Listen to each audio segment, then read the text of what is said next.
qui était mené quand on a mené chez Lactanet. C'est un projet qui a été financé, entre autres, par le MAPAC.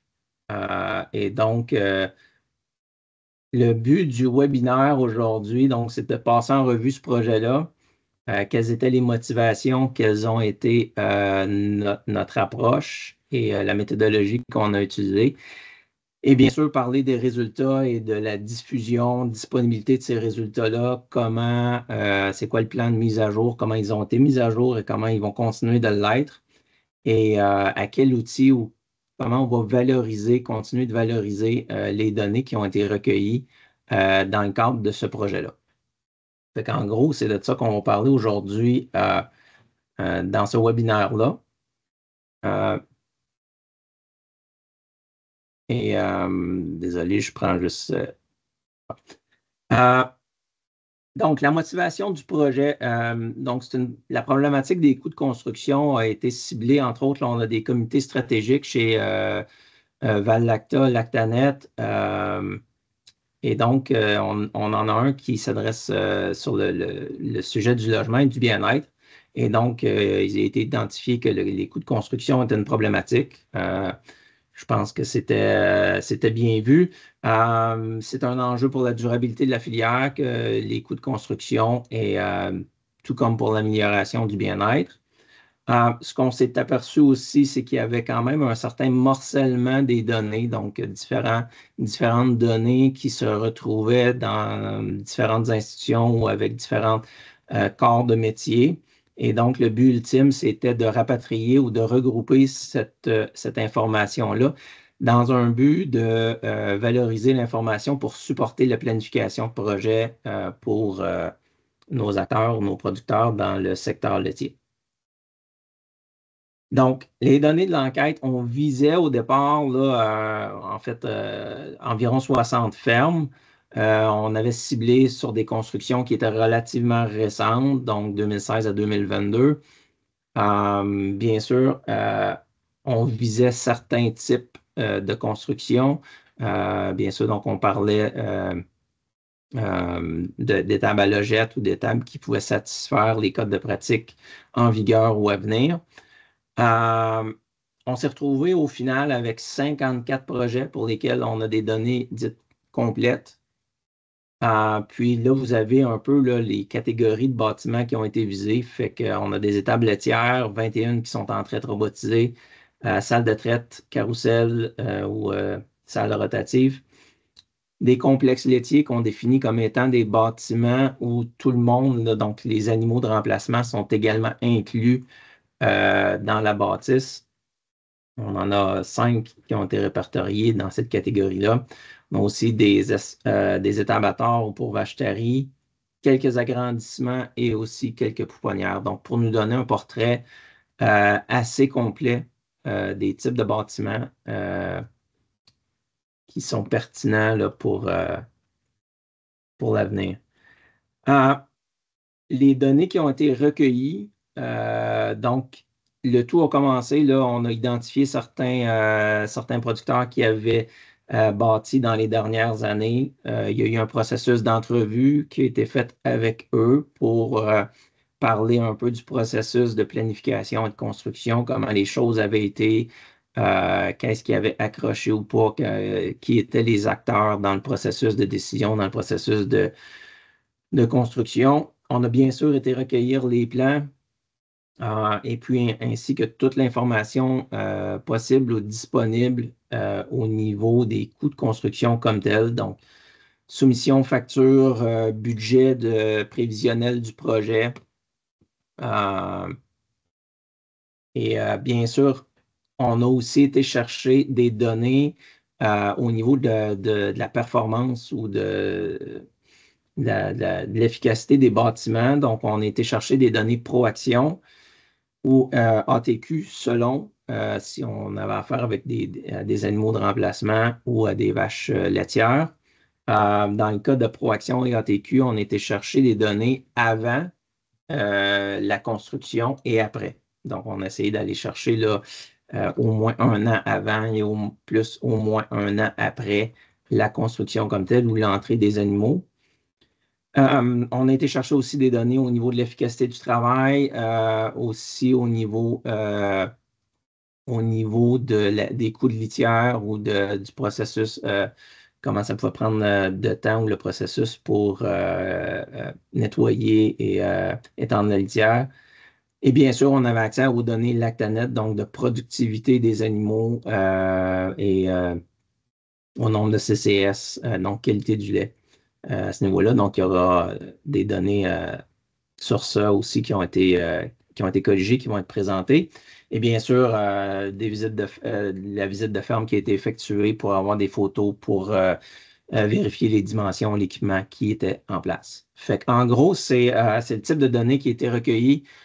Il y a aussi, on avait été averti là, que ça peut être quand même lourd. Il faut analyser l'analyse qui vient après pour ces données-là. Donc, analyser toutes les données au niveau des soumissions, des factures contre-vérifiées, dans quelle catégorie ça va, etc. Comme vous allez voir, là, il y a beaucoup de travail qui a été fait pour essayer de ventiler et de valider toutes les informations qui ont été corrigées pour chacun des projets.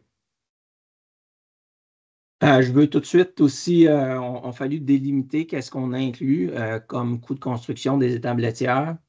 Euh, donc, d'emblée, tout ce qui était rénovation d'autres bâtiments. Donc, c'est souvent le cas dans les projets qu'il y a des frais ou des dépenses qui sont inclus pour rénover ou d'autres bâtiments. Fait qu'on on a fait un travail de validation pour exclure ça. On a exclu aussi tout ce qui pouvait être dans achat de quotas de vaches. Euh, Aussi tout ce qui est bâtiment externe. OK, donc, on s'est vraiment concentré sur l'étable laitière comme telle ou l'étable comme telle. Donc, tout ce qui est fosse, des silos, des bunkers, des entrepôts litières ou des entrepôts pour des aliments qui sont hors de la bâtisse. On a exclu tous les frais qui étaient reliés à ça. Les génératrices, donc certains avaient acheté une génératrice, on a exclu ça. Et on a fait aussi des ajustements. Donc, une bonne partie de ce travail-là a été faite en collaboration avec une ingénieure, Renelle Paquin, pour ne pas la nommer, qui a travaillé de près sur le projet et qui a aussi nous a aidé à faire des ajustements. On sait que l'excavation, on va en parler un peu plus, mais l'excavation, ça peut jouer beaucoup, ça peut fluctuer beaucoup. Donc, on a mis certaines limites là, exclure certains frais d'excavation pour des projets qui avaient des frais considérés là, comme étant très élevés. Puis, les chemins d'accès aussi, certains ont eu à bâtir des chemins d'accès qui est très longs. Fait on a ajusté, on a fait certains ajustements dans ces cas-là pour essayer de rendre les choses plus comparables et de normaliser si on veut. Donc, si on parle de coût des bâtiments, donc dans les données qu'on a, comment on l'a analysé, vous allez voir, les analyses ont été faites pour séparer le coût de la structure comme telle, donc de la coquille ou du bâtiment comme tel, versus le coût des équipements. Entre autres parce que cette coquille-là, si on veut, ou la structure, c'est un, c'est un coût qui est semblable pour les différentes étables, qu'on parle d'étables robotisées, non robotisées ou même pour des animaux de remplacement. Le coût de la bâtisse comme tel par pied carré va se ressembler. Ce qui va être la grande différence, ça va être au niveau des équipements. Donc, au niveau du coût du bâtiment comme tel, de la structure, c'est les différentes catégories qu'on a isolées. Donc, le travail de ventilation des données a beaucoup porté sur être capable d'identifier les coûts et pouvait se ventiler comment dans ces catégories-là. Euh, donc, voici les résultats qu'on a et je vais vous parler un peu. Il y a un indice de prix ici. Donc, l'indexation, bien sûr, on avait des projets qui se sont construits fin 2016, étaient les plus éloignés dans le temps, là, mais la grande majorité, c'était des projets 2019-2020 et certains 2021-2022. Et donc, il a fallu faire un ajustement parce qu'on sait les prix ont beaucoup bougé durant ces années-là. Donc, on a été chercher des indices qui sont publiés par Statistique Canada. Donc, il y a toujours un 6 mois de retard. Donc, ce que vous voyez là, le dernier indice en date était à l'automne 2024. OK? Donc, c'est des coûts qui sont ajustés, qui sont indexés pour 2024. Donc, ce qu'on voit, c'est qu'en 2016, tout est ramené sur une base 100. Il y a les catégories que je vous ai mentionnées tantôt, excavation, béton, structure, électricité, plomberie. Et il y a l'indice composite, si on veut, pour la structure d'un bâtiment laitier. Et ce qu'on voit sur la première ligne, c'est le pourcentage, donc la part. Donc, l'excavation représente grosso modo 5 des coûts reliés à la structure. Le béton, environ 26 la structure comme telle, donc on parle de l'acier ou du bois qui va pour les murs, le toit, etc., à 55 l'électricité 7,5 et la plomberie pas tout à fait 2 Et ce qu'on peut voir, c'est au fil des années, le prix ou le coût de chacune de ces catégories-là, comment il a évolué au fil des années. Et ce qu'on voit, c'est qu'il y a quand même une évolution. La structure comme telle a passé d'un indice de 100 à 185, donc 85 d'augmentation sur cette période-là. Même chose pour le béton, on parle de 72 d'augmentation. Et ce que vous voyez en bas, c'est notre estimé du coût 2024 en dollars par pied carré. Donc, 3,14 pour l'excavation, 17 pour le béton, la structure, Oui, ainsi de suite. Oui, bonjour. c'est moi. Oui, bonjour, René-Claude. Est-ce que tu avais une question? Bonjour. Oui, bonjour.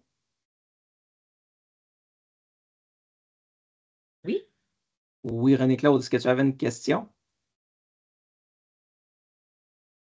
Je pense pas qu'il semble pas avoir de questions. Je vais poursuivre. Juste si jamais René-Claude ou autre personne, vous avez des questions, vous pouvez partager dans le clavardage aussi. Je vais garder un œil là-dessus. Donc, ça nous amène ici à un indice pour le bâtiment laitier, un coût total d'environ 65 par pied carré. Ce qui semble être se vérifier là, quand on consulte avec les intervenants du milieu. Mais ça inclut l'excavation et aussi, on a une catégorie autres coûts là, qui regroupe les frais professionnels, que ce soit ingénieur ou agronome, etc., reliés au projet. J'ai fait aussi un autre tableau où on se concentre plus juste sur le béton, la structure, l'électricité, la plomberie.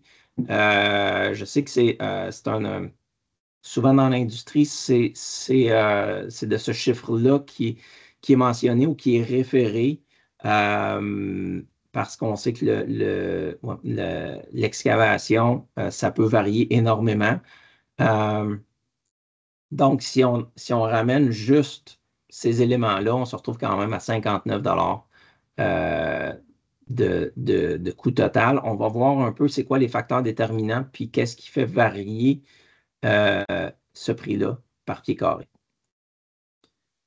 Donc, comme je le disais, une inflation totale de 70 sur la période, soit une moyenne de 6,8 6,9 annuellement, surtout dû au béton et au bois et l'acier qui font la structure. Et il y a eu très peu d'inflation au cours des 2 dernières années. Les facteurs déterminants, donc c'est sûr qu'il y a l'isolation. Les chiffres que je vous ai présentés là sont des chiffres pour une étable isolée. On va en parler un peu plus. Le facteur isolation, donc une étable froide, on parle de peut-être 10-15 par pied carré pour ce qui est de la structure au niveau de l'économie. Donc, ça, c'est un facteur. L'autre facteur qui va jouer sur le coût de la structure, c'est l'automatisation des équipements. Je vais en parler un peu plus après, comment on a adressé la question de l'automatisation, mais c'est sûr que plus d'automatisation va habituellement dire plus de frais au niveau de l'électricité, ça va prendre des panneaux de contrôle, etc. Il va falloir faire de la place pour ça. Donc, on parle peut-être environ un 5 par pied carré de plus pour un niveau d'automatisation plus poussé.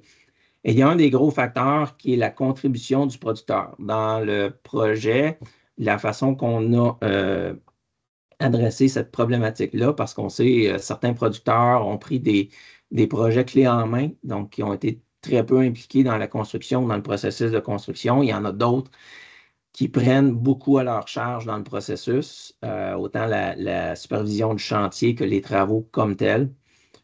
Donc, c'est des questions qu'on a posées dans les entrevues, dans les questionnaires qu'on a adressés aux producteurs pour savoir qu'est-ce qu'ils avaient contribué au niveau main-d'œuvre.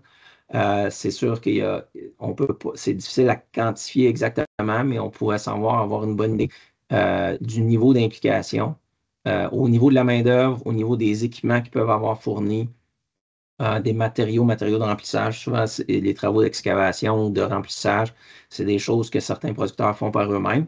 Fait que c'est de l'information qu'on avait.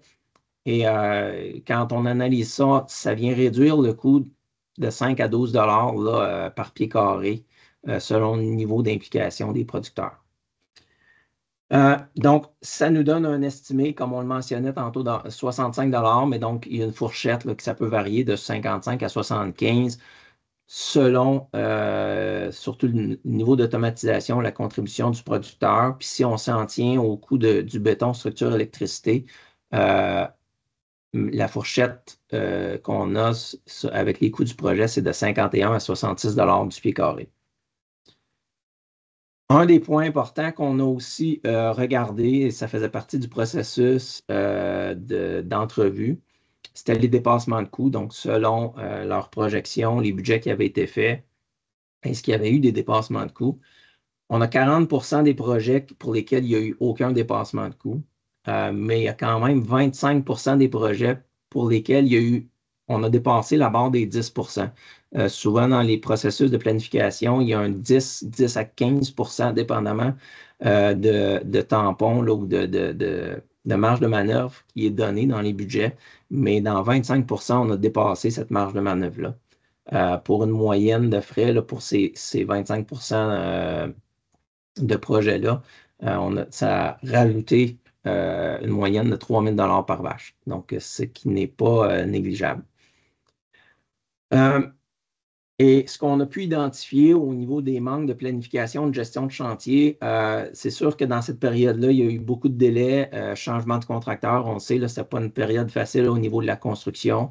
L'augmentation du prix des matériaux, c'était difficile de sécuriser nos prix dans cette période-là. Et beaucoup aussi au niveau des soumissions incomplètes, entre autres au niveau des plans d'électricité qui sont venus faire augmenter les coûts et dépasser les coûts.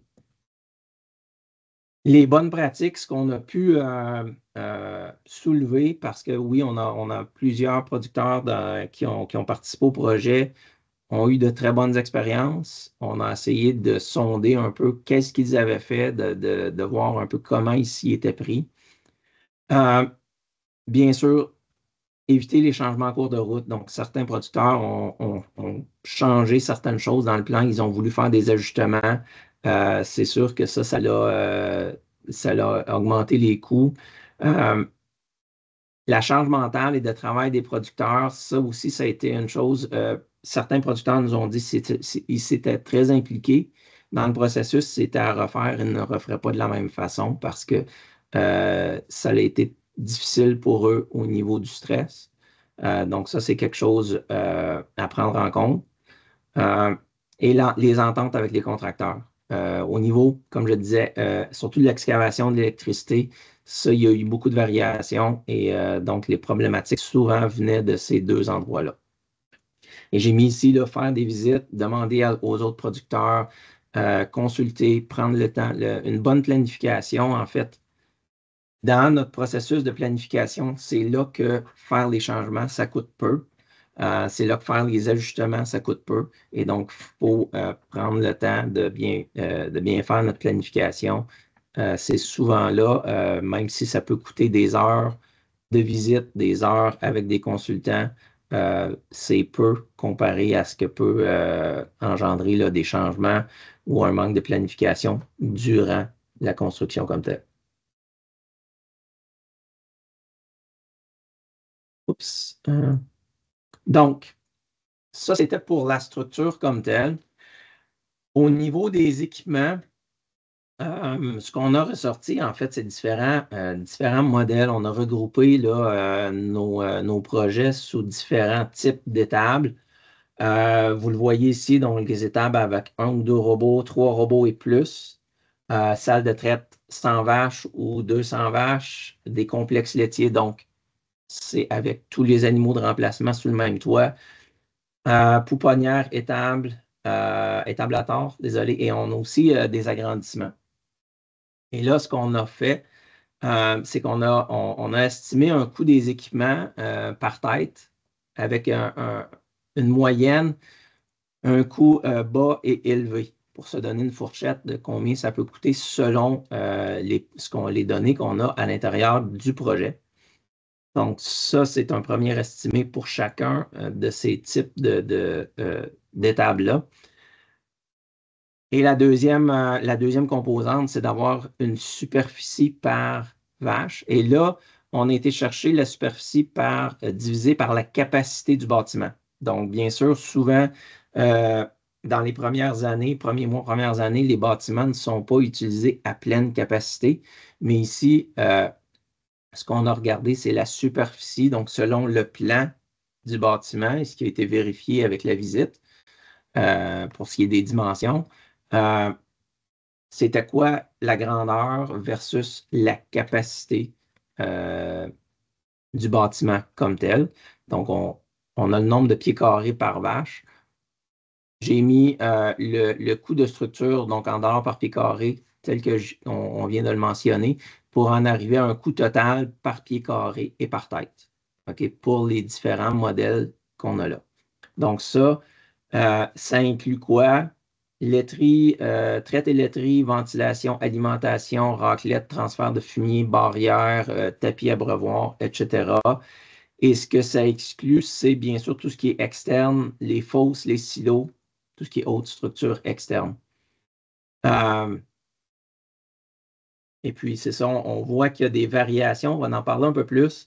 Pour les coûts d'équipement, les variations vont être beaucoup selon le niveau d'automatisation. Je vais vous en parler tout de suite après.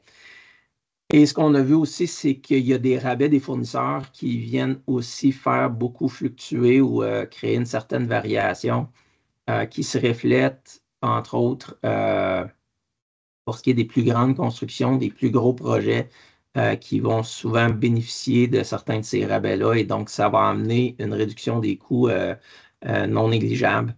Comme on le voit ici, là, pour ce qui est des étapes 1 ou 2 robots, 3 robots, il y a quand même une différence notable au niveau du coût des équipements par tête. Une partie de ça, c'est que certains équipements au niveau de la laiterie, au niveau de l'alimentation, peut-être peuvent être amortis sur plus d'animaux, mais il y a un autre facteur qui est le rabais des fournisseurs qui était accordé dans certains de ces cas-là. Comme je le disais ici, donc il y a un coût supplémentaire pour la traite robotisée, comme on l'a vu dans le tableau précédent, de 1000 à 3500 par vache. Il y a deux facteurs, le niveau d'automatisation, donc est-ce qu'on a aussi automatisé l'alimentation, le fumier litière qui venait avec ça, puis beaucoup sur les économies d'échelle, donc des rabais basés sur le volume et le crédit. Donc, pour ce qui est de l'automatisation, pour essayer de mieux comprendre ou de mieux voir comment ça affectait les coûts de construction, on a créé un indice d'automatisation qui était basé, on a fait par le passé des enquêtes sur le temps de travail, l'efficacité du travail, ce qui nous donnait des données sur le temps de travail moyen par tâche. OK? Et donc, on s'est basé sur ça pour créer un indice d'automatisation selon si ces différentes tâches-là étaient automatisées ou pas, et un certain niveau d'automatisation. Donc, on a créé l'indice sur une possibilité de 100 points C'est sûr que la traite représente le gros du temps de travail. Donc, si on avait des robots, on allait chercher 60 points. Salle rotative, on a quand même donné un certain pointage pour ça en vue de l'efficacité qu'on peut aller chercher à la traite. L'automatisation de l'alimentation, donc on parle ici des robots à l'alimentation ou les convoyeurs ou même l'utilisation de repousse-fourrage sur une possibilité de 25 points au total. Automatisation du nettoyage ou de l'écurage, donc on parle de raclette ou même de robots aspirateurs. Il y avait une possibilité de 7,5 points. Et l'automatisation de la litière aussi pour ce qui est des convoyeurs à 7,5 points également. Donc, on s'est créé cet indice d'automatisation-là et le but, c'était de le mettre en relation avec nos mesures d'efficacité du travail. Et donc, on voit là quand même qu'il y a une relation entre l'efficacité du travail et le niveau d'automatisation. Mais il y a quand même aussi beaucoup de bruit, là. Donc, il y a des gens qui ont un très haut taux d'automatisation qui semblent très efficaces au niveau du travail, et d'autres qui le sont moins.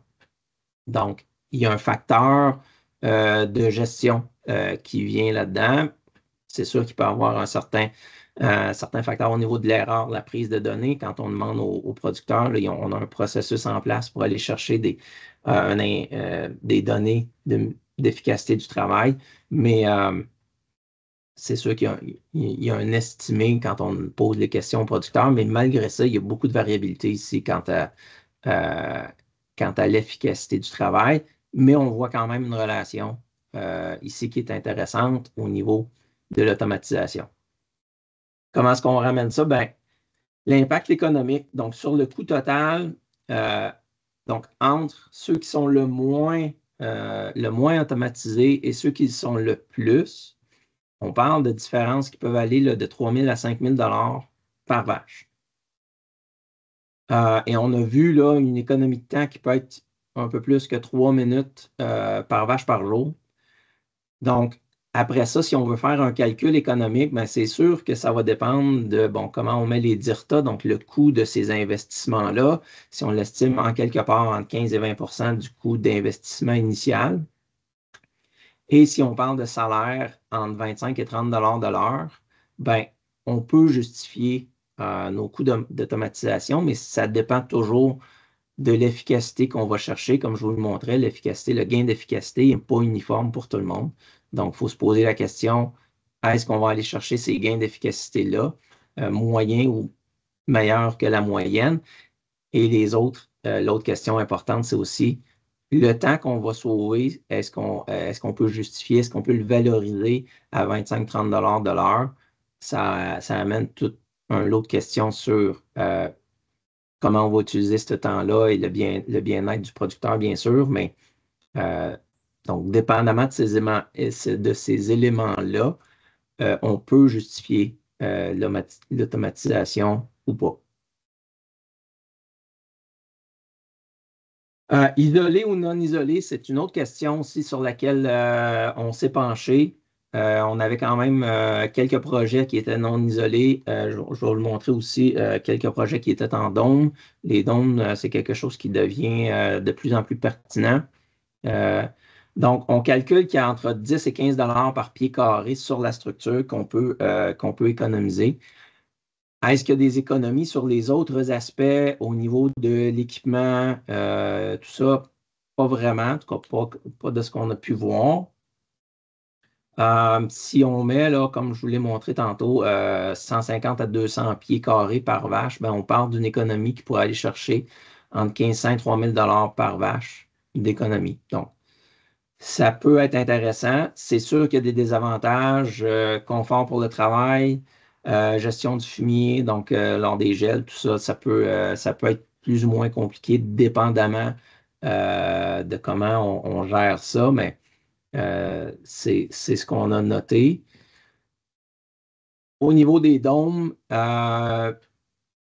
c'est ça, on avait quelques exemples dans nos données et vous allez le voir, là, c'est aussi une des suites qu'on veut donner au projet, d'aller chercher un petit peu plus d'informations à ce niveau-là, étant donné la pertinence grandissante de ces types de structures. Donc, il y a des questions à se poser, c'est sûr, au niveau de la ventilation. On voit ici un modèle qui n'a pas de cheminée, qui n'a pas de sortie d'air en hauteur, ce qui peut être une problématique, mais on voit qu'ils ont quand même mis des ventilateurs de recirculation. Donc, c'est quelque chose qui, de ce que j'en comprends, peut être adressé, la problématique de ventilation. C'est quelque chose qu'il faut quand même prévoir. Des arguments de flexibilité ou du manque de flexibilité qui peuvent être amenés. Un bâtiment en dôme est froid et va toujours être froid, alors qu'un bâtiment conventionnel peut être froid et devenir être isolé plus tard. Certains m'ont mentionné la possibilité de revendre ou de faire une expansion de ces types de structures-là. Donc, c'est des choses qui peuvent être prises en considération. La luminosité, certainement, qui est un aspect positif, et l'économie sur la structure, qui peut aussi être un aspect intéressant. Ça, c'est certains des dons qu'on a recensés. L'autre point sur lequel on voulait se rapporter ou évaluer, les parcs sur litière. Donc là, ici, on ne parle pas nécessairement composter ou accumuler, là, mais vraiment parcs sur litière. En fait, on parle plus de parcs sur litière accumulés là, quand on parle du coût de litière. Mais certainement, au niveau de l'espace, c'est 50 à 60 pieds carrés de plus par vache comparé à une étable en logette.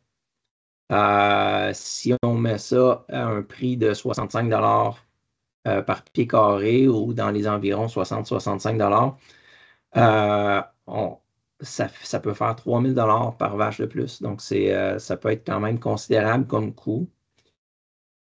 Il y a des désavantages ou des défis, selon comment on veut le voir, là, mais la gestion de l'humidité, donc dans certains cas, peut-être des CCS, la qualité du lait peut être un enjeu. Je pense que ce qu'on a vu, puis on va le voir dans nos données, là, le coût de litière est définitivement là, un enjeu. On va parler de 300 de plus par vache par année au niveau du coût de la litière. Et certains producteurs récemment me glissaient à l'oreille que cet estimé-là est peut-être conservateur. C'est sûr qu'il y a des avantages aussi, confort, longévité. On m'a parlé aussi, certains dans leur projet ont pu réutiliser une fosse existante parce que pour la gestion des fumiers, il y a quand même quantité non négligeable du fumier qui est gardé à l'intérieur du bâtiment, ce qui peut réduire le volume au niveau de ce qui est requis pour les fosses. Donc, certains producteurs m'ont dit qu'ils ont pu réutiliser les fosses existantes, donc ça leur a permis de faire des économies intéressantes à ce niveau-là. C'est quelque chose qui peut être pris en compte. Au niveau confort de longévité, c'est sûr dans un monde idéal, on aimerait ça être capable de rapporter des statistiques intéressantes sur dire combien ça favorise la longévité, combien ça améliore le confort, de combien ça peut améliorer la productivité ou réduire l'incidence de certaines conditions, que ce soit la boiterie ou autre. Malheureusement, le volume de données qu'on a ne permet pas là, de sortir des statistiques. Ça demeure anecdotique là, comme constat. Mais bon, on va continuer de garder un œil là-dessus pour voir si on peut soutirer des conclusions au fil du temps par rapport à ces structures-là.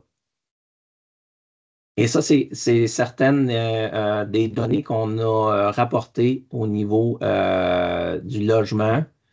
Ce que vous voyez, donc on a catégorisé ça en 3 types de logements. Donc, des logettes avec tapis et matelas, des logettes profondes et des parcs sur litière.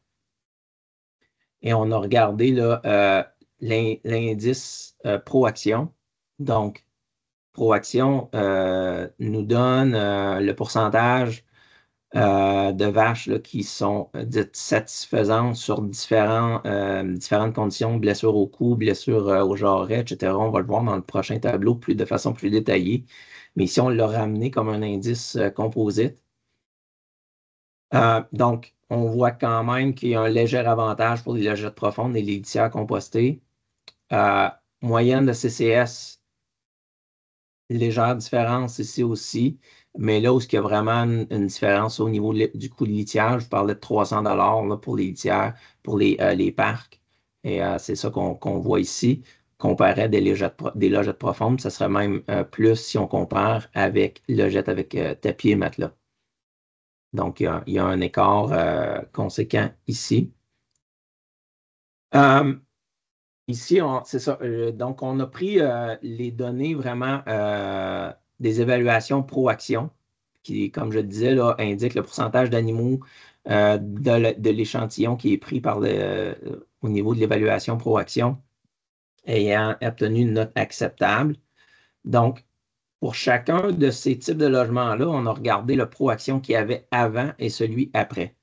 Donc, avant la construction, qui avait été faite là, avant que les animaux transfèrent dans le nouveau bâtiment et ceux qui ont été faits après.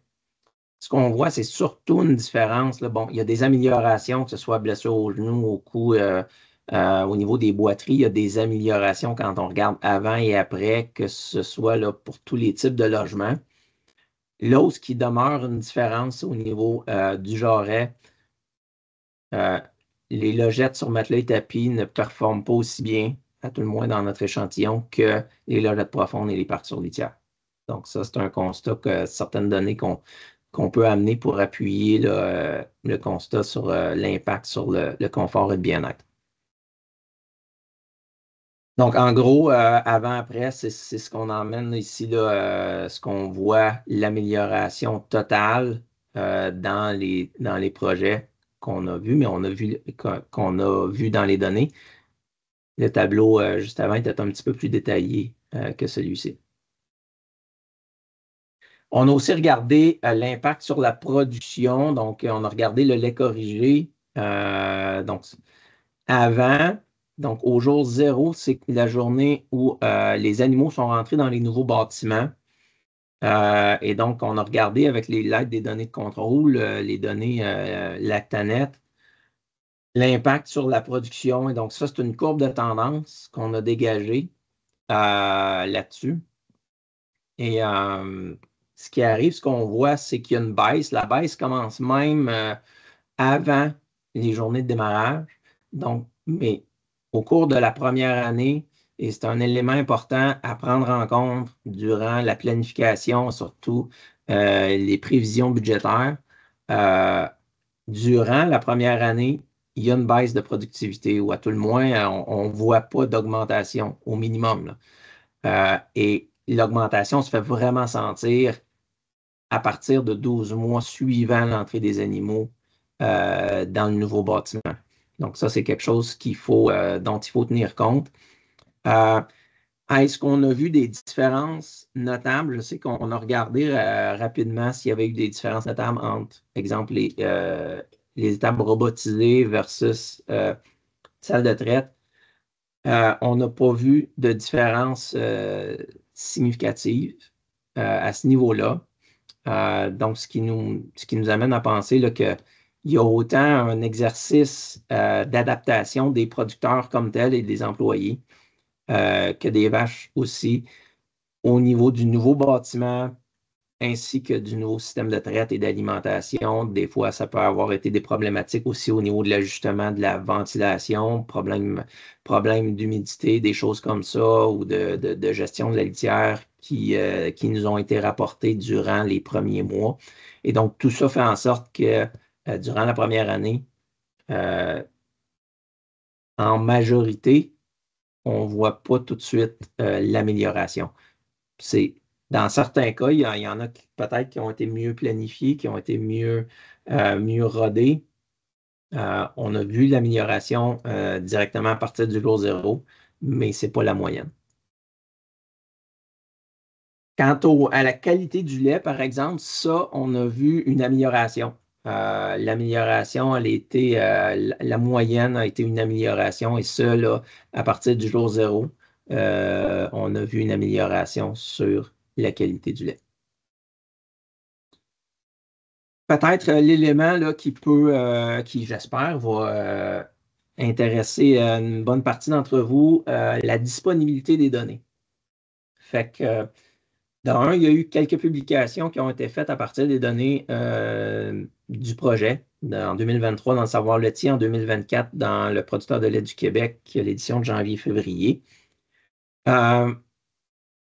Ces données-là ont été mises à jour pour la présentation d'aujourd'hui, entre autres, et ils vont se retrouver, la présentation que je viens de vous donner et le webinaire vont être disponibles sur Lactanet. Là, on est en train de peaufiner, de mettre les derniers éléments, une partie de notre site qui s'appelle ConstruPlus. Et donc, on va avoir une page dans ConstruPlus, des liens directement reliés au projet sur les coûts de construction. Donc, les tableaux que je vous montrais tantôt sur le coût des équipements bas et élevés, etc. C'est tous des éléments qui vont se retrouver sur ce site-là. Et donc, ça va être fait dans les prochains mois. Sur le site Lactanet, là, il y aura il y a le volet ou l'onglet ConstruPlus qui va être disponible et ça va se retrouver là-dedans. Avec aussi d'autres éléments en lien avec le bien-être des animaux et les choix là, au niveau des constructions d'étables qui sont en dehors du projet actuel, mais qui vont aussi se retrouver sur le site ConstruPlus. Je vais aussi vous parler là, de tableaux de données sommaires indexés puis de mise à jour annuelle. Donc, je vous ai fait une prise d'écran sur un outil qui va être aussi relié et disponible, donc un tableau en ligne sur lequel là, je vous parlais des 54 projets pour lesquels on a été colligé des données. Donc, bien sûr, tout ce qui va être là, c'est anonymisé et c'est aussi là, résumé pour garder justement là, l'anonymisation et c'est aussi tous indexés. Donc, les sommes que vous voyez là sont tous indexées. Ils vont l'être indexés de façon annuelle. Mais ce que ce tableau-là permet, c'est d'isoler, comme dans le cas ici, là, j'ai entré juste le nom robot pour avoir juste des étables robotisées. Et on voit là, certaines caractéristiques au niveau de l'isolation, ventilation, litière, ces choses-là. Et on retrouve la même structure de coûts que je vous ai présenté dans les tableaux précédents. Donc, on a des coûts pour la structure qui sont dénominés en pieds carrés pour l'excavation, le béton, etc. Et un peu plus loin aussi, on a un frais global pour ce qui est des équipements par vache ou par tête. Fait que ça, c'est un tableau qui va aussi se retrouver disponible sur le site ConstruPlus. La mise à jour, donc les données actuelles des 54 projets que je vous ai mentionnés vont continuer d'être indexées annuellement à l'aide des indices de coûts de construction. On reconnaît aussi qu'il va y avoir il y a un besoin de colliger des nouvelles données au fil du temps et entre autres pour essayer de suivre l'évolution. Je vous donne l'exemple, tantôt je vous ai présenté quelques diapos les dômes. On sent qu'il y a un intérêt pour ce type de structure-là. Donc, on va faire un effort pour aller chercher quelques données de plus. On en avait quelques-unes parmi les 54 qui ont été recensées dans le projet actuel. On va faire aussi des efforts pour aller en colliger quelques autres pour s'assurer que ces données-là sont à jour. Je vous dirais qu'un des grands une des retombées du projet, c'est que ça nous a permis de mieux comprendre, beaucoup mieux comprendre où est l'information, qui a accès à l'information, à qui demander, pour quelle information, qu'est-ce qui peut être disponible de façon économique ou assez rapide. Ça fait en sorte qu'on valorise beaucoup là, dans les participants aujourd'hui, il y en a plusieurs qui ont contribué. Donc, la collaboration de tous ces gens-là, des producteurs, des conseillers de gestion, des gens de la financière agricole, des ingénieurs, nos conseillers à l'interne, conseillers en financement aussi. Fait comment réduire le temps requis pour la collecte de données et aussi pour l'analyse. Notre système d'analyse, c'est peaufiné aussi avec le projet. Et bien sûr, de bien cibler les projets. Donc, où est-ce qu'on manque d'informations et quelle information a le plus de valeur? Donc, présentement, je vous donne l'exemple des dons pour l'instant présent. Et ça pourrait évoluer avec les années. Suite et retombées. Donc, je vous ai parlé là, de où les données étaient pour être disponibles. L'utilisation des données aussi dans quelques projets. La motivation première du projet était d'aider dans la planification, dans la prise de décision. Donc, on a intégré ou utilisé les données, entre autres, pour certains outils d'aide à la décision pour le logement des veaux. Et il y en a un là, sur lequel on travaille pour le logement des vaches-taries. Et l'objectif de ces outils d'aide à la décision-là, c'est vraiment de stimuler, de supporter une réflexion. Je dirais une première réflexion là, pour les producteurs et pour les intervenants sur quels sont les points importants à considérer, donc au niveau technique et des coûts d'opération. Quelle est la fourchette de prix réaliste pour ce qui est de l'investissement? Je vous montre quelques prises d'image. Donc, ça, c'est pour l'outil pour ce qui est des veaux. On voit le différent sur les aspects techniques, donc au niveau du confort des animaux, des travailleurs, autres considérations. Donc, on a une liste ici de caractéristiques, de choses à prendre en compte. Pour parler de la qualité de l'air, la gestion de la litière, du nettoyage, ces choses-là. Et dans ces outils-là, tous les chiffres que vous voyez là sont éditables, sont modifiables selon l'information qu'un producteur ou un intervenant peut avoir. Et il y a aussi de l'information disponible dans des bulles informatives. On veut aussi parler de l'information financière, donc ça va me prendre combien de pieds carrés, ça va être quoi le coût de ma structure, le coût de mes équipements, tout ça. Et encore là, c'est des informations qui sont là très indicatives pour donner une fourchette de prix, qu'est-ce qui est réaliste, mais qui peut être mis à jour par chacun des utilisateurs avec des informations plus disponibles. Et un tableau résumé qui nous donne le score technique, donc l'indice technique versus l'investissement total qui est requis. Donc, c'est le type d'outils en ligne qui, je dirais, viennent valoriser un peu les données qui ont été colligées par le projet. Et ces outils-là, ils vont être disponibles encore là à l'été 2025 sur le site Construit Plus de Lactanet. Ils vont aussi faire l'objet de présentations qui vont être introduits là, dans différents événements cet automne. Donc, ça se peut que vous en entendiez parler durant certaines conférences cet automne. Il y a d'autres collaborations à venir, entre autres avec l'Université Laval et d'autres pour ce qui est de l'utilisation, de la valorisation de ces données-là.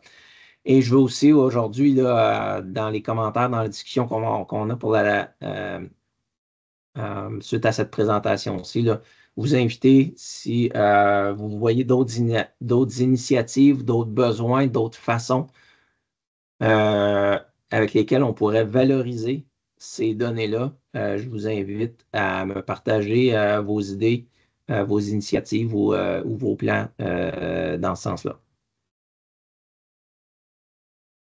Et donc, en conclusion, c'est une base de données qui est assez unique. Personnellement, je n'ai pas vu ça euh, avant ou ailleurs dans d'autres juridictions. Je pense qu'il y a une possibilité d'approfondir et de valoriser ces données-là. Puis, je pense que, comme je le disais, avec l'idée tout le temps d'essayer de supporter le processus de planification des producteurs, je pense que c'est vraiment là qui est la clé pour le succès et la durabilité de notre filière laitière. Donc, merci encore de votre collaboration pour tous ceux qui sont là ou qui vont visionner ce webinaire. Donc, s'il y en a qui ont des questions, des commentaires ou des suggestions, le temps, c'est le moment pour émettre vos commentaires ou vos opinions. Salut Simon, moi j'aurais un petit commentaire, Luc chez Fusion. Bonjour Luc. J'ai aimé votre présentation puis les données. Là, je trouve que c'est bien utile pour nous dans l'industrie. Là. Ça nous permet, c'est toutes des données un peu qu'on avait à l'interne, mais ça nous permet de faire des comparaisons entre des systèmes que ça, c'était plus difficile. On les comptait souvent unitairement. Pour les veaux, oui, il y a une tendance puis une demande. Ça, je pense que ça va être très utile. Puis les dômes, oui, on en entend beaucoup parler. Puis il y a un petit aspect là, qui est un peu non évident là, dans les dômes que je pense qu'il faudrait trouver une façon de prendre en compte, c'est qu'au jour zéro, économiquement, c'est toujours très avantageux, même comparé à des bâtiments non isolés. Mais c'est toujours sur un cycle plus long. Tu sais, la durée de vie de la toile, elle a une durée de vie 10, 15, 20 ans, tout dépendant. Mais quand on compare un bâtiment isolé, il n'y a rien qui va avoir à faire sur 40, 50 ans. Souvent, j'essaie de l'expliquer aux clients, mais prends en considération, budgète-toi une toile dans 15 ans, puis actualise-la au coût d'aujourd'hui, puis rajoute-le sur ton coût de construction. Oui, tu ne le payes pas, mais ça va venir. Fait que je ne sais pas, là, c'est dur à faire d'avoir une hypothèse sur le prix futur d'une toile puis de l'actualiser, mais est-ce qu'on peut le faire à rebours? Mais trouver une façon d'en tenir compte, parce que sinon, c'est sûr que c'est toujours avantageux, mais sur un cycle de 30 ans, là, je ne suis pas si sûr que la différence est aussi grande, mais comment le faire comprendre ou que ça soit clair dans les producteurs pour qu'ils prennent une décision éclairée, parce que les bâtiments, ils vont être là pour 30, 40, 50 ans, mais quand on le regarde à l'année 1, c'est différent. Puis faites attention au coût des fondations. Là, structurellement, avec la géométrie des dômes, les fondations sont souvent beaucoup plus dispendieuses qu'un bâtiment à égale dimension. Fait que quand on met ces deux éléments-là, ben là, l'écart se rapetisse. Est-ce qu'il y a encore un écart? Puis là, ben là c'est là que ça serait intéressant à voir et à documenter. Mais pour le reste, c'est très bien. Parfait. Merci, Luc. Puis, le besoin d'aller chercher un peu plus de données, puis d'aller étayer un peu les dômes qu'on avait dans l'étude nous indiquaient qu'il y avait une économie, qu'il y avait une différence.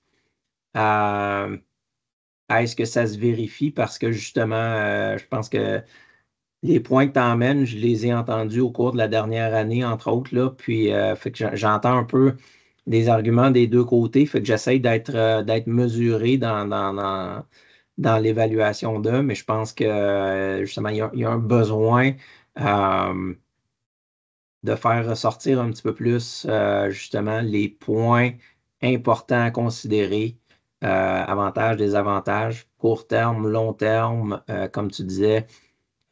C'est quoi l'utilisation à long terme de ce bâtiment-là? Puis, on parle là, en termes économiques tu parles d'actualiser, donc il y a une conception de durée de vie, de risque. C'est quoi les perspectives dépassées 20 ans, 25 ans pour ce bâtiment-là? Monsieur Cloutier. Salut Simon, merci beaucoup. Très bonne présentation. Simon, c'est très précieux pour nous là, d'avoir accès à des données comme ça, puis une BD comme ça. Bravo. Deux questions. C'est quoi l'indice de StatCan dont tu te sers, que tu as montré à la 3, 4, 5e diapo là, pour actualiser divers coûts? Et pourrais-tu, s'il te plaît, Simon, nous résumer tes observations quant au coût de construction par vache en fonction de la taille? Je présume que construire pour 100 vaches, c'est pas comme construire pour 450 vaches. Comment tu résumerais tes observations là-dessus? Merci encore. Merci Vincent. Donc, premièrement, là, pour les données de Statistique Canada, c'est des données basées sur l'industrie de la construction non résidentielle. OK? Et donc, ils ont des données qui se sont avérées, là, je pense, assez intéressantes. Il n'y a pas de données, Statistique Canada, pas de données sur les constructions agricole comme tel. Donc, on s'en remet à du non résidentiel. Et les données de Statistique Canada sont donc ventilées. Il y en a pour le bois, il y en a pour l'acier, il y en a pour le béton et les composantes électriques, etc. Donc, c'est les tableaux exacts, là, je pourrais, si ça t'intéresse, je pourrais les citer là, exactement, là, les indices exacts, là, mais en gros, c'est des indices de construction non résidentielle qui sont qui sont sur une base provinciale. Donc, rapporté, est-ce que c'est provincial ou par juridiction? Donc, je pense que c'est, j'essaie de me souvenir, là. Est-ce que ça va par Montréal ou Québec? Là, je ne me souviens plus c'est lequel des deux là, qui est utilisé, là, mais c'est Mais sur je cette constate base-là. que c'est les mêmes indices que j'utilise, fait que ça va OK. là-dessus. Merci. OK. Ouais, on n'a pas pu appeler Statistique Canada pour leur faire une enquête exacte sur les coûts de construction agricoles comme tel. Pour ce qui est ta deuxième question, oui, il y a des économies d'échelle sur la construction à plus grande pour plus d'animaux. Au niveau du coût de la structure par pied carré, c'est pas, mes observations, c'est que c'est assez limité. Euh, les gains vont être plus par superficie. Donc, on va voir des chiffres là, dans le tableau que je vous montrais précédemment, là, la superficie par vache, le nombre de pieds carrés par vache qui va devenir moindre quand on s'en va vers des étables là, de plus de 200 places. Parce que, entre autres, il y a des aires de service, bien sûr la laiterie, bien sûr une salle d'alimentation, mais aussi certains pieds carrés d'allées, ces choses-là qui peuvent peut-être être moindres par place vache. Donc, il y a ça qui va venir réduire le coût, le nombre de pieds carrés. Ça peut aller, là, puis, certains projets pourraient être au-dessus de 200 pieds carrés par vache et d'autres, je dirais, plus proches de 160 pieds carrés par vache. Fait qu'il y a quand même, quand on dit que le coût par pied carré ne change pas vraiment, ben, on vient rajouter 30, 40, voire une différence le plus extrême, peut-être, ça serait 50 pieds carrés par vache. Ben, c'est sûr que ça paraît à 60, 65 dollars du pied carré. Et l'autre, j'en ai parlé, c'est au niveau des équipements. Ça, au niveau des équipements, on l'a vu, le prix des équipements varie beaucoup. Surtout quand on arrive là, les plus grands projets, plus de 200 vaches, les équipements de traite, les équipements en général, il y a quand même une bonne variation à ce niveau-là. Je ne l'ai pas dans la présentation que je vous ai faite là, je vous ai parlé là, surtout au niveau des robots de traite. Je vous ai donné certains prix, là. Je ne l'ai pas ramené en pourcentage. Peut-être que ça pourrait être intéressant, là, mais il y a une bonne marge au niveau des équipements. Et de ce que j'en comprends, c'est que c'est dû. Il y a un rabais au volume des équipementiers. Il y a l'aspect du crédit qui peut certainement, Vincent, est encore mieux placé que moi là, pour en parler, mais je pense que les équipementiers reconnaissent que selon le crédit ou selon la capacité de remboursement ou la solidité du client, ça peut être plus un enjeu ou moins. Euh, et après ça, ben, il y a un enjeu aussi de, de réputation où on sait qu'on a certains projets pour lesquels les équipementiers vont être prêts à absorber, je ne te dis pas nécessairement qu'ils vont prendre une perte, mais qu'ils vont réduire leur marge de beaucoup pour avoir la visibilité. Parce que c'est des gros projets, parce que c'est des fermes qui sont plus en vue, etc. Donc, dans ces cas-là, il y a beaucoup de variations. Merci beaucoup pour la réponse, Simon. Merci pour les travaux. Je dois quitter. Merci. Merci, Vincent. Monsieur Couture. Oui, salut Simon. Merci beaucoup pour la présentation. Très bonne présentation. Puis nous, en tant qu'intervenants, souvent, il nous est demandé justement sans dire des estimés de coûts de construction, mais au moins des approximatifs ou des différentiels. Puis j'ai adoré voir cette présentation-là dans ce cadre-là, puis pour nous aider dans le futur. Surtout les outils aussi là, que tu parlais, Construct Plus, sur le site Construct Plus. Je pense que ça va être bien intéressant pour nos producteurs. Moi, j'ai une question par rapport à. On s'est demandé justement, je en rapport avec les types de logements, mettons tapis pour les vaches à lait, là, principalement, là, tapis, litière profonde, compost. Tu nous as présenté au niveau des blessures, au niveau des jarrets, oui, effectivement, moins de blessures pour le compost. Par contre, quand on regarde au niveau des cellules somatiques, plus élevé. Là, on parlait au niveau de la longévité, puis effectivement, on n'a pas de données, en tout cas, je ne sais pas si vous en avez en main, mais on n'a pas de données tangibles sur la longévité par rapport à ces structures-là pour le logement. Ou que ça devient un petit peu complexe, puis là, tu nous as présenté des coûts de construction qui étaient comme plus élevés, justement, au niveau du compost.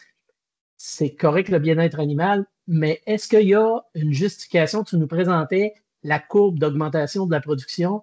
Est-ce que, je sais que par les systèmes de traite, tu nous as dit qu'il n'y avait pas de différence. Est-ce que via le logement, il y avait une différence qui peut justifier un producteur qui voudrait s'en aller, exemple, sur le compost ou litière profonde versus le tapis? Parce que ça devient ultimement ce qui va nous aider à rentabiliser tout ça en bout de ligne. Oui. Puis, je te laisse terminer. Là, je ne sais pas s'il y a d'autres non, choses c'est correct. Non. Okay. Non, c'est parce que ça nous est souvent demandé, puis c'est correct le bien-être animal, mais à un moment donné, jusqu'où on va dans le bien-être. Puis dans le bien-être animal aussi, oui, les jarrets, je suis d'accord, mais quand tu nous présentes les comptages cellules somatiques, moi, je le mets là-dedans aussi. Oui.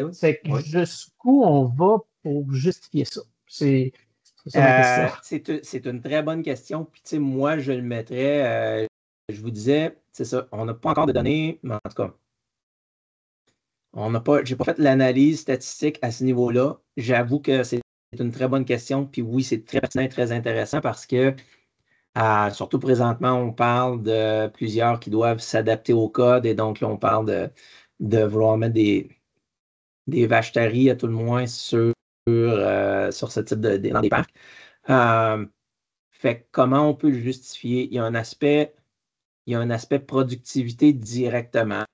Si on augmente le confort d'une vache, la productivité devrait suivre directement. Mais il y a aussi un aspect qui est plus long terme, qui peut être plus au niveau de la longévité des animaux. Est-ce qu'on peut garder plus d'animaux en santé plus longtemps?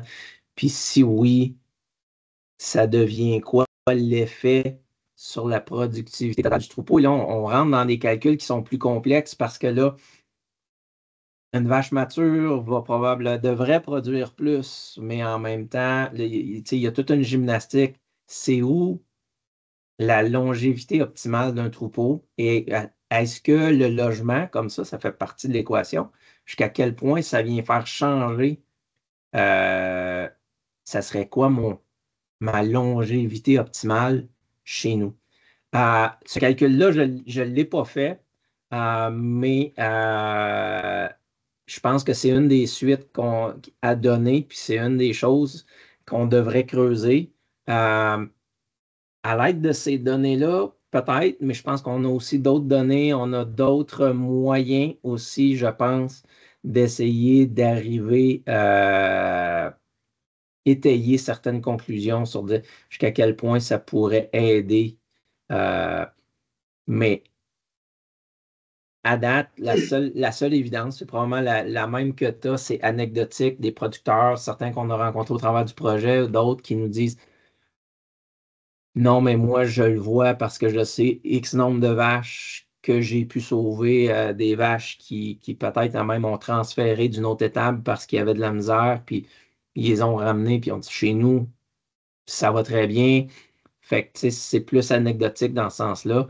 Je pense que c'est difficile de le justifier présentement sans ces données-là.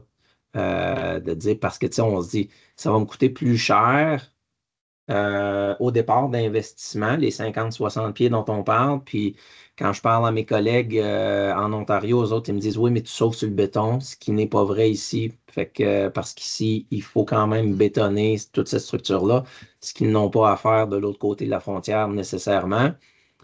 Donc, il n'y a pas d'économie à ce niveau-là. Puis en plus, on se dit au niveau de la litière, ben, il y a un coût supplémentaire. Puis là, je sais qu'il y a certains, encore là, les gens de l'Ontario me disent ils regardent pour certaines alternatives au niveau de la litière, là, de se donner des alternatives, mais ce n'est pas encore en place. Donc, il y a un risque là au niveau de l'approvisionnement litière et du coût de litière.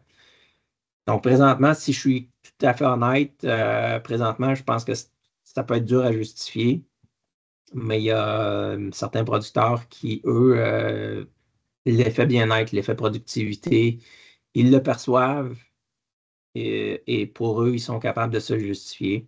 Et je pense que ça va être un exercice intéressant que d'aller voir combien on devrait aller chercher au niveau production, au niveau bien-être, longévité, pour rentabiliser l'investissement. Je pense que c'est l'angle que je prendrais pour faire ça. Merci d'amener la question, la réflexion. Ben, merci beaucoup pour ta présentation. Monsieur Roy. Oui. Yves Roy, des Conseils de Missionnaire. J'avais une petite question concernant les coûts que vous avez nommés pour l'électricité et la plomberie.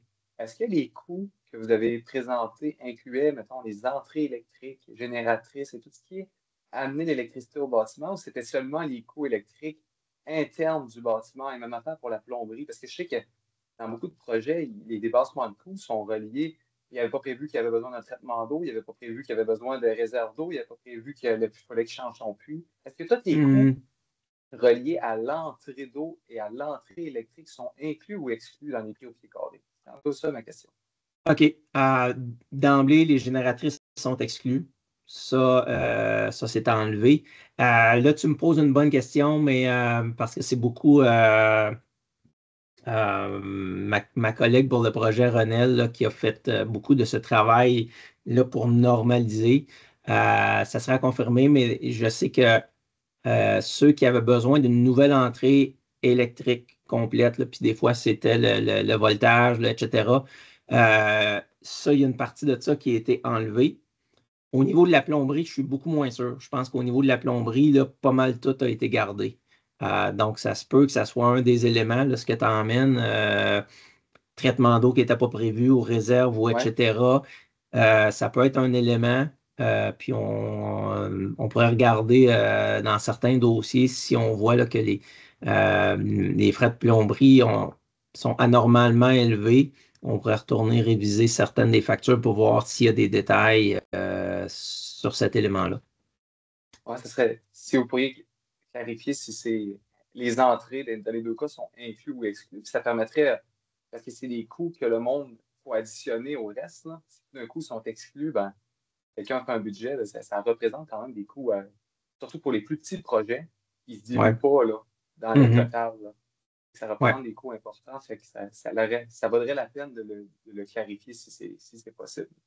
Oui, ben c'est ça. Comme je te dis, pour la génératrice, ça, je le sais. Je vais contre-vérifier pour ce qui est des entrées électriques, mais je pense bien que ça a été exclu, mais au niveau de la plomberie, ça, je pense que ça l'a pas. Il n'y a rien de ça qui a été exclu.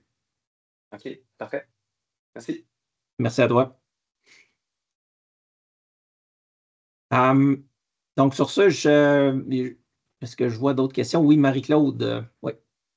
C'est juste pour savoir, dans le fond, si on a des producteurs que présentement sont en projet, sont soit en construction, est-ce que tu souhaites avoir ces noms-là pour, tu sais, parce qu'à un moment donné, vous en avez 54, tu sais, je sais que c'est un travail, des fois, de prendre les comptabilités, ça ne devait pas tout le temps être évident, là, c'est peut-être pas toi qui as fouillé là-dedans, là, mais ça, c'est pas évident d'y aller aussi pointu. Vous avez fait vraiment une méchante bonne job.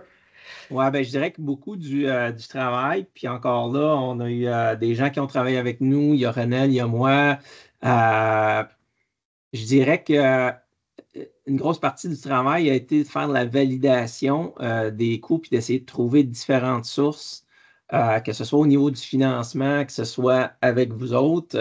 Merci à toi, Marie-Claude, tu as contribué au projet.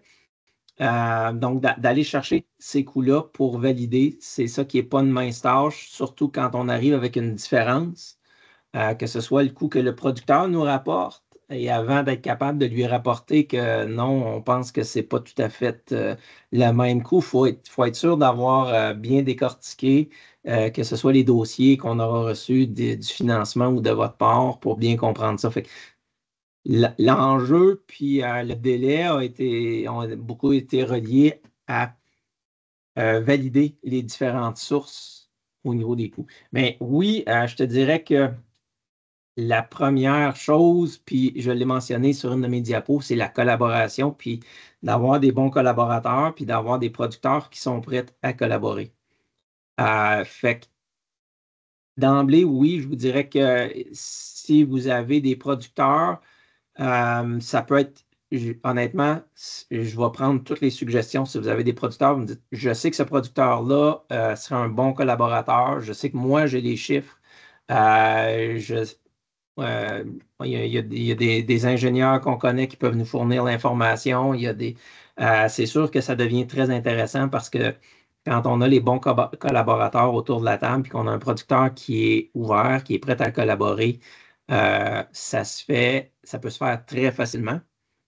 Et à l'inverse, si on n'a pas, si on a de la difficulté à rejoindre les gens, etc. Fait que, oui, je vous invite. C'est sûr que l'autre point que j'ai mentionné, c'est de bien cibler là où il y a des manques d'informations. Fait que là, tantôt, puis avec Luc, on parlait des dômes, puis des zones d'ombre qui peuvent demeurer, combien ça coûte réellement, est-ce qu'il y a un impact au niveau de la fondation, etc., etc. Fait que je pense qu'au fil du temps, on va essayer de bien cibler ces besoins-là, mais vous êtes aussi en première ligne, vous voyez ce qui se passe, les développements, le genre de questions auxquelles vous faites face. Fait que si vous voyez qu'il y a des types de construction, qu'il y a des opportunités d'aller chercher des données intéressantes, c'est le bienvenu. On va faire tout notre possible pour aller chercher ces données-là et les inclure dans le processus de mise à jour. Parce que des fois, si en sachant un peu, tu sais, c'est qu'est-ce que vous. C'est comment vous voulez, des fois, le décortiquer, tu sais, des fois, pour la personne qui fait je sais pas que j'en fais tant que ça, mais la tenue de livre, mais sachant que, tu sais, vous avez, mettons, le béton, ben, tu sais, tu peux scinder un peu quand tu rentres tes factures, déjà, puis après ça, ben, pour vous autres, c'est quand même c'est comme de la pas de la microéconomie, là, mais tu sais, faut que s'il est déjà ventilé à la base, ben, ça pourrait être facilitant pour vous autres. Oui, oui, extrêmement. Mais souvent, c'est ça, comme tu disais, là, je ne veux pas rentrer trop dans le détail, mais oui, c'est parce que des fois, les factures ou même le grand livre est extrêmement détaillé, donc c'est très facile d'aller. C'est très facile d'aller détailler. Des fois, les factures sont peu détaillées, fait que même si tu as la copie de la facture, quelle est la partie qui va. Yves me parle. Plomberie, électricité, habituellement, ça se décortique assez bien, là, mais il y a d'autres systèmes qui peuvent être plus difficiles à décortiquer. De là, l'expertise d'avoir, on avait la chance d'avoir une ingénieure d'expérience sur le projet qui pouvait aussi nous aider à ventiler tout ça. Son travail a été précieux dans le dossier, mais si vous pouvez nous aider sur ça, c'est toujours bienvenu pour faciliter l'entrée de données puis la mise à jour.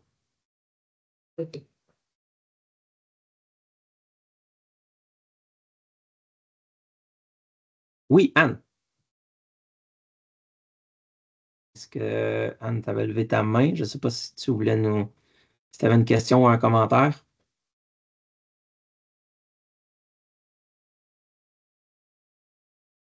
S'il n'y a pas d'autres questions. On t'entend pas, Anne. T'as l'air à dire, m'entendez-vous bien, mais. OK, ouais, on n'entend pas présentement.